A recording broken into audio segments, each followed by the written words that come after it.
लोग पूज्य रसिक पीठाधीश्वर जानकी घाट बड़ा स्थान के पूज्य महंत जन्मेजय शरण जी महाराज जी के साथ विराजमान हैं। मंदिर निर्माण के संबंध में महाराज जी आपका काफ़ी पहल रहा है। अभी नई सरकार आई है, पूर्ण बहुमत की सरकार आई है, तो इससे क्या अपेक्षा है संतों की? नई सरकार फुल बहुमत में आई है, इसलिए पहली बात माननीय मोदी जी को, योगी जी को सबको धन्यवाद। और सरकार में जितने भी चुन करके आए हैं नेता, अभिनेता, जनप्रतिनिधि, सबको बहुत बहुत धन्यवाद, साधुवाद देते हुए मैं ये अपेक्षा रखूंगा जो पूर्व से अपेक्षा धर्माचार्यों का, संतों का है, नव्य भव्य मंदिर का निर्माण होना चाहिए। अब कहीं से कोई कोताही करने का कोई गुंजाइश नहीं है, चाहे न्यायपालिका के माध्यम से हो, चाहे कार्यपालिका के माध्यम से हो, चाहे संसदीय बोर्ड बैठाकर कोई और निर्णय लेना पड़े, जो भी विधा हो वो सामंजस्यता बनाकर सौहार्दतापूर्ण, कहीं से कोई खून खच्चर और कहीं से कोई विवादास्पद परिधि में बात न जाए। और दोनों पक्षों का जो पहल हो रही है माननीय सुप्रीम कोर्ट के दिशा निर्देशन में, श्री श्री रविशंकर जी जस्टिस और जो वरिष्ठ एडवोकेट हैं सुप्रीम कोर्ट के, इन लोगों के द्वारा पहल हो रही है। इसकी पहल हम लोगों ने 10-15 वर्ष पहले से कंटिन्यू माननीय पलोक बसु जी के माध्यम जो है दिशा निर्देशन में यही पहल करते रहे कि आपसी सौहार्दतापूर्ण, सामंजस्यतापूर्ण कोई ना कोई हल निकल जाए, कोई विकल्प निकल जाए और दिव्य नव्य भव्य श्री राम जन्मभूमि के परिसर में, परिधि में भव्य निर्माण मंदिर का हो। ये डिमांड भी है, ये अपेक्षा भी है, सारे धर्माचार्यों का है और पूरे देशवासियों का है। ये सारे देश के सामने एक प्रश्नवाचक चिन्ह है, सरकार के सामने प्रश्नवाचक चिन्ह है कि नव्य भव्य मंदिर का निर्माण कब होगा।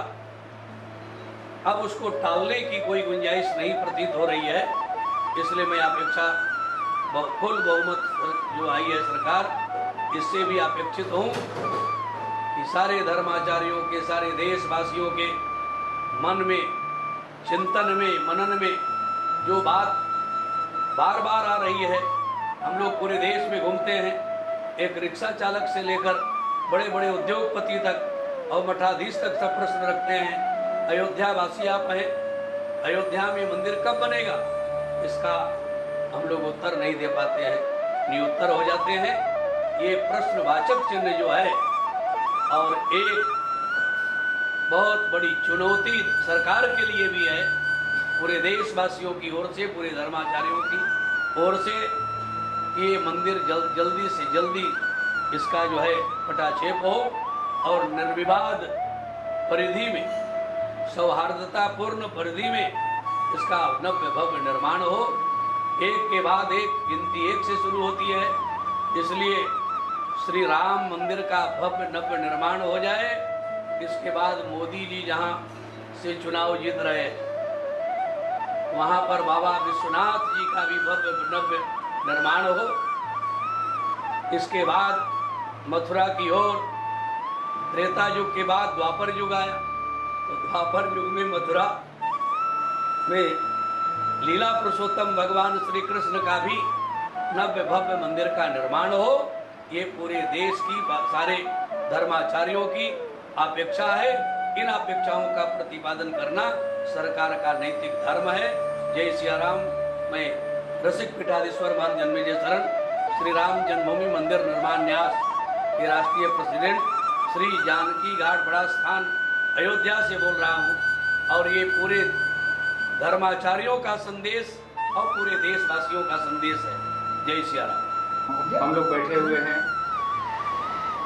तपसी छावनी, जो त्यागियों की आचार्य पीठ है, श्री परमहंस दास जी के साथ। आप राम जन्मभूमि पर भव्य मंदिर के निर्माण के लिए अनशन करके पूरे देश में एक राम लहर पुनः पैदा किया और अंततोगत्वा उत्तर प्रदेश सरकार ने राम जन्मभूमि पर भव्य मंदिर निर्माण का आपको आश्वासन देकर आपका अनशन समाप्त करवाए थे। माननीय मुख्यमंत्री योगी आदित्यनाथ जी महाराज जी पूरे बहुमत से आपकी भाजपा सरकार या भारत सरकार के भारत सरकार आई है जी। और अयोध्या के संतों के मन में बड़ा हर्ष है जी। आप इस पर अपना देखिए, ऐसा है कि भारतीय राजनीति का स्वरूप बीच में प्राचीन काल में जो था वो मुगल काल और अंग्रेजों के शासन काल में जो है थोड़ा विकृत हो गया था। इसके बाद कांग्रेस आई तो कांग्रेस भी जो है वही अंग्रेजों के ही कुछ जो है कुत्सित नीतियों पर चल रही थी। फिर इसके बाद जो है भारत के प्रबुद्ध लोग जो है इस पर जो है विचार मंथन करने लगे, जिसमें विश्व हिंदू परिषद, बजरंग दल और राष्ट्रीय स्वयंसेवक संघ की अहम भूमिका थी। बीजेपी की जिस समय 2 सीटें थी और भारतीय जनता पार्टी से जब संघ ने बातचीत किया, जब जनसंघ के नाम से बीजेपी जानी जाती थी, तो फिर ये लोगों ने संकल्प नारा दिया कि रामलला हम आएंगे, मंदिर वहीं बनाएंगे, और आए भी। लेकिन उस समय जो है अटल जी की जो है सरकार पूर्ण बहुमत में नहीं थी। लेकिन अटल जी जब यहाँ आए थे, हमारे श्री रामचंद्र परमहंस जी के जब अंतिम संस्कार में समाधि पर, तो उन्होंने संकल्प लिया था, बोले सच्ची जो है श्रद्धांजलि तब होगी जब ये यहाँ अयोध्या में राम जन्मभूमि पर दिव्य भव्य रामलला का राम मंदिर का निर्माण हो जाएगा। लेकिन दुखद रहा कि उनके जाने के बाद माननीय मोदी जी आए तो उस समय फुल रहे तो सेंट्रल में गवर्नमेंट फुल मेजोरिटी में, लेकिन राज्यसभा में बहुमत नहीं रहा और कुछ संवैधानिक मजबूरियों के कारण जो है वो अपने पंचवर्षीय में जो है प्रथम पंचवर्षीय में रामलला का टेंटवास खत्म नहीं करा पाए। हालांकि उसमें जब हमने देखा कि अशोक सिंघल और माननीय श्री रामचंद्र परमहंस जी के बाद में जो है यह मुद्दा दब सा गया है, तो चूंकि अयोध्या की ये तपस्वी छावनी सबसे पुरानी छावनी और प्राचीन पीठ और महात्यागियों का आचार पीठ है, जिसकी लगभग पूरे भारत में 12 लाख शाखाएं हैं। हमसे लोग कहे महाराज ये कोई बोलता ही नहीं है। कई बार लोगों ने मुझे इस तरह इंगित किया, बोले आपका भी नाम तो परमहंस है। हमने कहा इसके बाद हम जो है अपने जीवन की परवाह किए बिना पहले सरकार से हमने जो बड़ा आग्रह किया, इसके बाद फिर हम आमरण अनशन पर बैठे। हमारा 12 दिन तक बिना अन्न जल कर रहे माननीय योगी जी अनशन तोड़वाए। उन्होंने आश्वासन दिया लेकिन खरे नहीं उतर पाए, कुछ उनकी भी मजबूरी रही। फिर हमने कहा कि मैं फिर आत्मदाह कर लूंगा, मुझे जेल भी जाना पड़ा। किंतु जब चुनाव प्रचार शुरू हुआ तो हमने देखा कि और कोई भी सरकार और कोई भी राजनीतिक दल राम मंदिर का जिक्र नहीं कर रहे। उनको डर लग रहा है कि कहीं हमारा मुस्लिम वोट बैंक कम न हो जाए। लेकिन बीजेपी ने अपने घोषणा पत्र में रखा कि राम मंदिर निर्माण के लिए हमारी पार्टी हर संभव प्रयास करेगी। फिर हम सारे धर्माचार्यों ने एकजुट होकर के और बीजेपी को प्रचंड बहुमत दिलाने के लिए देश से लेकर के एक कोने से एक कोने तक, और इसके लिए जो है हम लोगों ने फिर संघर्ष किया। और सारे टीवी चैनल में हमको लोग कहते थे, स्वामी जी आपको बीजेपी ने जेल भिजवा दिया और आप फिर बीजेपी की प्रशंसा कर रहे हैं। हमने कहा देखिए, हम रामलला के लिए कुछ भी कर सकते हैं, राम मंदिर निर्माण के लिए कुछ भी कर सकते हैं, क्योंकि दूसरी कोई पार्टी ने आश्वासन नहीं दिया है। फिर बीजेपी ने ही कहा है कि हम राम मंदिर बनाएंगे। इसलिए मैं चाहता हूं कि मोदी जी प्रचंड बहुमत से आए। और हर टीवी चैनल में फिर मैंने जो है मोदी जी की प्रशंसा और लोगों से आग्रह किया और हमारे सारे धर्माचार्य एकजुट हो गए, और जिसका परिणाम रहा कि प्रचंड बहुमत मोदी जी को मिला। पहले बहुमत मिला था, इस बार प्रचंड बहुमत मिला। और हमारे यहाँ जो है पूरे प्रचंड बहुमत मिला है जी। तो अब अपेक्षाएं बढ़ गई हैं, अयोध्या का विकास भी और रामलला का मंदिर का निर्माण भी। बिल्कुल आप सही कह रहे हैं। अब यह जो है 5 साल में माननीय प्रधानमंत्री नरेंद्र मोदी जी भारतीय राजनीति का जो प्राचीन स्वरूप रहा उसका उन्होंने नींव डाला था। अब इस पर ये 5 वर्ष उनको जो है दिव्य भव्य भवन तैयार करने का है, जिसमें सर्वप्रथम राम मंदिर होना चाहिए, क्योंकि हिंदुस्तान की पहचान भगवान राम से है। आज पूरा इतिहास देख लीजिए, किसी भी कंट्री का, किसी भी शासक का इतना नाम नहीं है जितना प्रभु श्री राम का है। राम जी का चरित्र आज भी इतना महत्वपूर्ण है। इस्लामिक कंट्रियों में, इंडोनेशिया इत्यादि में आज भी रामलीला दिखाई जाती है, जबकि वो अदर मजहब के हैं। इसलिए कि भाईचारा कायम रहे। आपस में मानवता क्या है? मानवता की अगर किसी को जो है सीख लेनी है तो मर्यादा पुरुषोत्तम प्रभु श्री राम से लेना होगा। तो इसलिए हम चाहते हैं सर्वप्रथम राम मंदिर का निर्माण हो। आज भी दुनिया में राम सेतु का जिक्र हो रहा है, आज भी राम जी के आदर्शों के पूरे वर्ल्ड में चर्चा हो रही है। अगर भारत विश्व गुरु था तो राम जी के चरित्र का जो है, राम जी के आदर्शों का वो प्रतिफल था। इसलिए अब सर्वप्रथम राम मंदिर का निर्माण होना ही चाहिए, और आशा भी है, विश्वास भी है कि राम मंदिर का निर्माण अब होगा।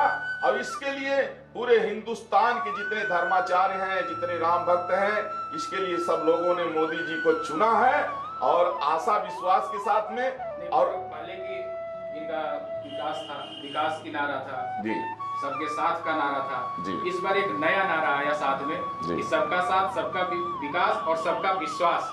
तो अब तो विश्वास टिका है, अब तो विश्वास फलीभूत होगा। बिल्कुल देखिए ऐसा है, सबका साथ, सबका विकास और सबका विश्वास, इसमें थोड़ा सा जो है कुछ इनको संशोधन ये करना है। जैसे कोई करप्ट व्यक्ति है, भ्रष्ट व्यक्ति है, घूस ले रहा है, आपस में भाईचारा को खराब कर रहा है, उसके विश्वास जीतने की जरूरत नहीं है। उसके बदलाव ले आने के लिए देखिए, सरकार के साम दाम दंड भेद 4 नीतियां होती हैं। देश के अनुकूल जो है चलने के लिए अगर देश के प्रतिकूल कोई जा रहा है तो उसके विश्वास जीतने की जरूरत नहीं है। अगर जो है राष्ट्रीय मर्यादा का कोई हनन कर रहा है तो उसको पहले समझाया जाए, इसके बाद उसको कठोर दंड दिया जाता है। अगर देश में कोई आज जो है आतंकवादी गतिविधियों से जो है तो वो समझौता कर रहा है, जैसे हमारे कश्मीर में, वहां बताइए खाते हैं हमारे देश का, पानी पीते हैं हमारे देश का, और पाकिस्तान से जब घुसपैठ आते हैं तो वो उनको जो है तो शरण देते हैं। उनकी शरण स्थली बने हुए हैं, उनके विश्वास जीतने की जरूरत नहीं है, उनकी नागरिकता खत्म करने की जरूरत है। इसलिए जो राष्ट्रभक्त नहीं है, जो राष्ट्रभक्त है, उसका साथ, उसका विकास और उसका विश्वास जीता जाए। और जो राष्ट्र विरोधी गतिविधियों में संलिप्त है, जो देश विरोधी नारा लगा रहे हैं, जो आतंकवादियों को शरण देने के प्रयास कर रहे हैं, आतंकवादियों से फंडिंग करके जो देश विरोधी जो है तो यहाँ माहौल तैयार कर रहे हैं, उनका विश्वास नहीं, या तो वो रास्ते पर आ जाए और या तो वो रास्ते के रोड़ा से उनको हटा दिया जाए। ये होना चाहिए मोदी जी का नारा।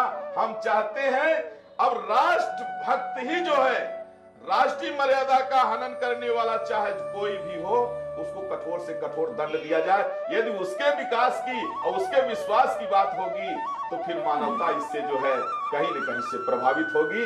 स्वामी परमानंद जी का क्या संदेश है भक्तों के लिए? अब मैं हिंदुस्तान नहीं, पूरे वर्ल्ड से मैं चाहता हूं दुनिया के कोने कोने से लोग आकर के अयोध्या रामलला का दर्शन करें।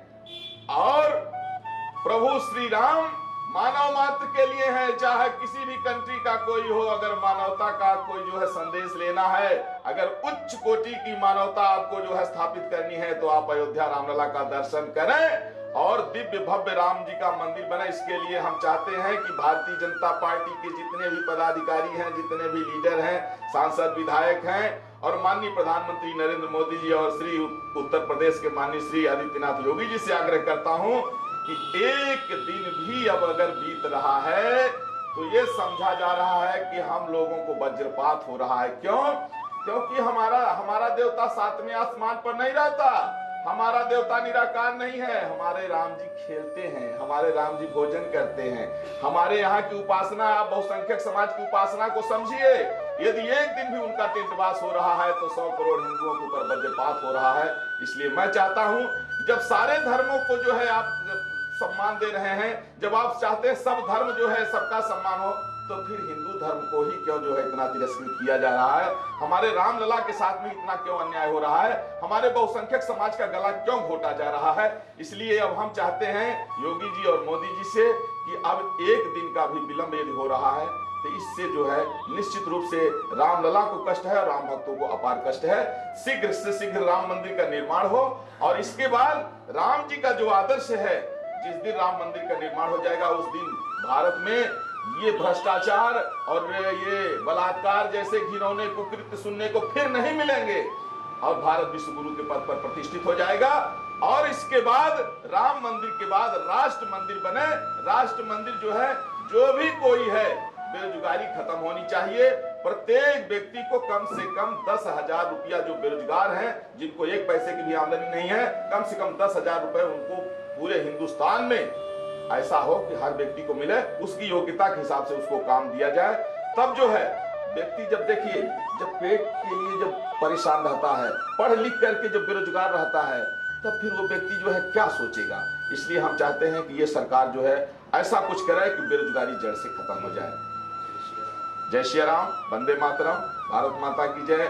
मुझे आप सब लोग जानते होंगे, अयोध्या जो सर्वविदित है, अयोध्या की सबसे पुरानी छावनी, तपस्वी छावनी, महात्यागियों का आचार पीठ, उसका मैं जो है तो अध्यक्ष प्रमुख महंत के रूप में हूँ। मुझे लोग महंत परमहंस दास के नाम से जानते हैं।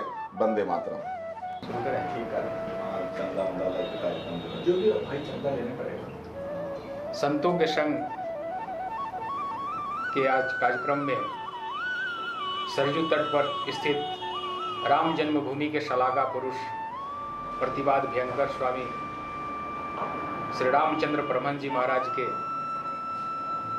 सुयोग्य शिष्य आचार्य नारायण मिश्र जी, जो परमहंस जी के समाधि स्थल का देखरेख करते हैं और वहां के माध्यम से सतत राष्ट्र के उन्नति के लिए एवं राम जन्मभूमि पर भव्य मंदिर निर्माण के निमित्त लगातार कार्य करते रहते हैं। आचार्य जी, यह सरकार कल शपथ ग्रहण की और फुल मेजॉरिटी की पूर्ण बहुमत की सरकार है, तब अयोध्या वासियों का क्या अपेक्षा है? सबसे पहले तो मैं भारत के प्रधानमंत्री नरेंद्र मोदी जी को बधाई देना चाहता हूं कि पूर्ण बहुमत से भी ज़्यादा उन्होंने जीत हासिल करके वहां तक पहुंचे हैं। इसलिए मेरी ओर से, अयोध्या वासियों की ओर से उनको बहुत बहुत बधाई। और मैं सबसे पहले ये भी बताना चाहता हूं कि 5 साल के उनके कार्यकाल में जो उन्होंने नारा दिया था, सबका साथ और सबका विकास, आज वह चरितार्थ है, सबको देखने को मिल रहा है। बिना किसी भेदभाव किए, चाहे हिंदू हो, मुस्लिम हो, सिख हो, ईसाई हो, यहूदी हो, पारसी हो, जैनी हो, सबको समान रूप से उन्होंने देखा, सबके विकास का उन्होंने ध्यान रखा और किसी को उन्होंने अछूता नहीं छोड़ा। शुरू से लेकर आखिरी पौदान तक भी उन्होंने विकास के लिए जो उन्होंने सोचा था वह करके दिखाया। आज देश में जो विकास की गंगा देखने को मिल रहा है, यह भारत के प्रधानमंत्री नरेंद्र मोदी जी का ही देन है। तो इसलिए हम लोग यही चाहते हैं कि वह पुनः राम मंदिर विकास के साथ साथ राम मंदिर का भव्य निर्माण करे। चूँकि 100 करोड़ जो देशवासी हैं वो भी चाहते हैं कि राम मंदिर का, भव्य राम मंदिर का निर्माण अयोध्या में हो। और क्योंकि यह आज 70 साल से यह विवाद चलता आ रहा है, लेकिन वह समय आ गया है कि देश के प्रधानमंत्री नरेंद्र मोदी और मुख्यमंत्री योगी आदित्यनाथ जी के नेतृत्व में भव्य राम मंदिर का निर्माण हो, जिससे पूरे हिंदू समाज जो है वहाँ पूजा अर्चना करे। हम यही चाहते हैं। और इनका कार्यकाल जो रहा प्रधानमंत्री जी का, और राजनाथ सिंह जी जो भारत के गृह मंत्री थे, उनके कार्यकाल में आज तक किसी भी तरीके का कोई दंगा नहीं हुआ, कोई विवाद नहीं हुआ, अमन चैन के साथ लोग रहे। और इसी तरीके से पुनः यह हम लोग अपेक्षा करते हैं कि राम जन्मभूमि काशी विश्वनाथ और श्री कृष्ण जन्मभूमि भव्य राम मंदिर का निर्माण हो। हम लोग यही चाहते हैं। और सबका साथ सबका विकास, जब विकास होगा तो उनका विश्वास भी होगा। इन्हीं शब्दों के साथ मैं पुनः मोदी जी को बधाई देता हूँ। बहुत बहुत धन्यवाद।